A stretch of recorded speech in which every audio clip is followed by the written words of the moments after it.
Hi everyone, Letty here, Party Planner Papery. I have the October 2025 sheet load of cards. This is the Creative Team Project Share video. We're doing a special fun fold. Welcome back everyone. So I am on the creative team for the sheet load of cards.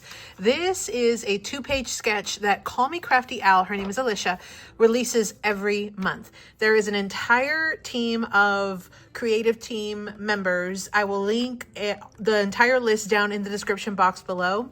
And there's also a playlist, and I will link it at the very end of the video right here, somewhere right here in just a bit once we're done with the video, but I'll also link it down in the description box below. And so everybody on the creative team, along with Alicia, release our version of the sheet load for each month today on the 2nd of each month. So this is for the October 2025 sheet load of cards. And this one actually is a special fun fold edition. And let me tell you, it did throw me for a loop.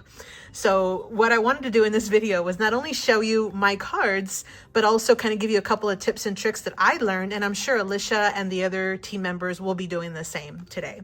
So again, this one is a special fun fold. It's an A2 size card. What I love about this 2-page sketch that Alicia releases is she gives you basically a full size image of what the card is going to look like. So if you want to audition your sentiments or your images, your stickers, anything you want to, you can actually kind of see more or less what it's going to look like from this image. She also gives you all of your supplies, how many cards you'll be making. She does give you the dimensions if you want to try to make one card by itself. She'll give you all the information you need there, any kind of special instructions, alternative ideas, and then of course all of the actual cutting guides. Now you can find this again over in her channel, Call Me Crafty Owl. I'll link that her YouTube channel and the link to get that down in the description box below. She just asked that you be a subscriber to her channel. So again, this one was a fun one. Now this one was calling for 12 by 12 sheets, but I wanted to go ahead and use some 6 by 6 paper. So for this month's sheet load, I had this sweater weather.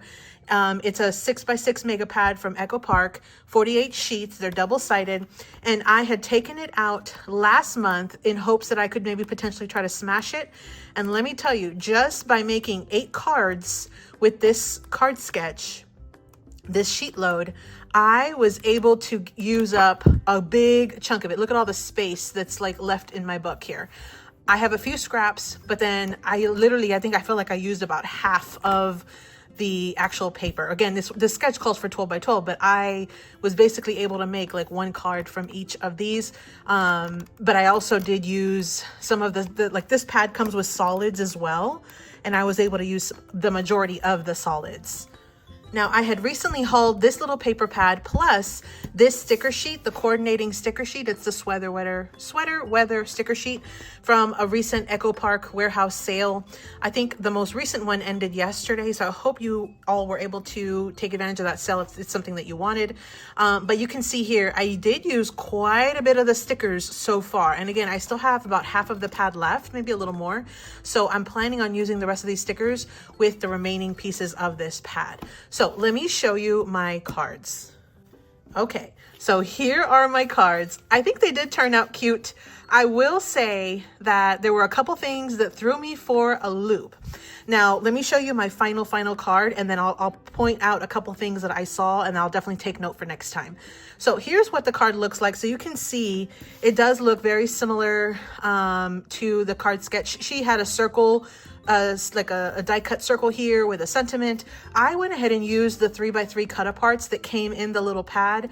It comes with several sheets, and so I figured this would be a good opportunity to use those.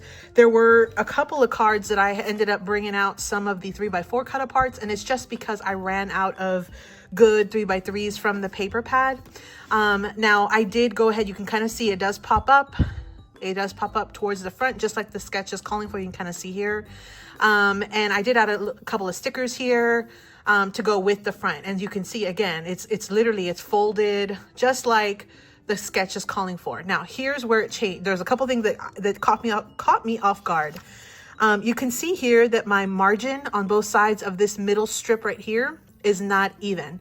What threw me for a loop, and so just as a heads up, was when she's talking about the card bases, she actually cut off 1/4 of an inch from the cardstock, and her mat is 8¼ by 5½. So normally I'm using 8½ by 11" cardstock, right? And you cut it in half and you make an A2 size card base. Because I didn't cut it down, my mat right here in the middle did not work very well. The two side mats worked okay, but this middle one did not work. But I figured I was going to be covering it up. I did not like lose sleep over this little bit of extra space on the side. But just as a heads up for that, if you're going to follow the sketch to a T, pay attention to this right here. She does take it down to 8¼ by 5½ instead of 8½ by 5½, like a regular A2 base, just as a heads up for that. There was one other thing that I did change up a little bit. So in her special instructions, she says that on the back, you can put a mat and you can actually glue it to one of the sides. And so it says optional, it can be adhered to one side of the back of the card for personal message. So I did want to add something on the back, but when I was going to go glue it on the back, it was a little bit odd for me. Maybe I'm just not used to it, but it was like, I didn't want one of the sides to sort of like hang off larger than the other. So, and I wanted to make sure that my white cardstock was sturdy enough to be able to withstand being able to have that gap in the middle and glued to the two panels and hold it together, even though we had all this extra dimension. So I did layer it with an additional mat here, which is not part of the sketch, but that's what I did. So my larger mat for me, because I did not cut down my card base to 8¼ mine was a full 8½. My larger mat ended up being 4¼ which is a little larger than I normally do. 4¼ by 5¼ which is again different than what I normally use. And then my white mat, that was my cardstock, my white mat was 4 inches by 5 inches. So just as a heads up on that. And again, I did not glue it to just one side. I went ahead and I added glue to the left and glue to the left and glue to the right, and I added it across the whole backing. And I used an additional layer of matting to make it super sturdy. And then I did, of course, decorate with a little bit of stickers from the sticker sheet. So here was the final card. Again, it is dimensional. I don't know if it would stand very well. I guess if you had a very flat surface, it probably could, especially if you try to pop some of this out a little bit. It definitely could lean up against something else and be beautiful, but just as a heads up. So this one was a very different card sketch. I will say it's definitely special, definitely fun, and it definitely folded. So, you know, buyer beware on that. So let me show you all of my cards. So we have this one right here. And I added the mat, and this solid cardstock was the solid that came in the paper pad. That's what's neat about these mega pads is you end up getting some solids as well as your cut aparts. And so I really did utilize those solid pieces because I thought they would go perfectly with the colors that were already in this pad. And I didn't have to worry about going into my stash to pull something else. And I like how it gives that extra little pop of color on the back and like the double layer with the cardstock, the foundation, and then the actual mat, and then the white. I really like the way that looks. So I ended up making 8 cards. I used a pretty good chunk of this little paper pad. Here are the 2 that I had with 3x4 cut aparts. I still feel like these looked really good. In fact, I kind of like this a little better because it holds up a bigger spot on the front. But to kind of eat up some of that space, I just added those stickers. But here are the final 2. And that is it. So those are my 8 cards. Again, this is the October 2025 sheet load of cards. It's by Call Me Crafty Owl. I'll have Alicia's YouTube channel down in the description box below so you can check it out. Plus the link to all of the collab participants, everybody that's on the creative team, as well as the playlist. And then just keep watching. Here in a few seconds, you'll see a playlist linked right here at the end of my video. Click on it and it'll take you to the entire range of videos from the creative team, all showcasing how their October 2025 sheet load of cards turned out this month.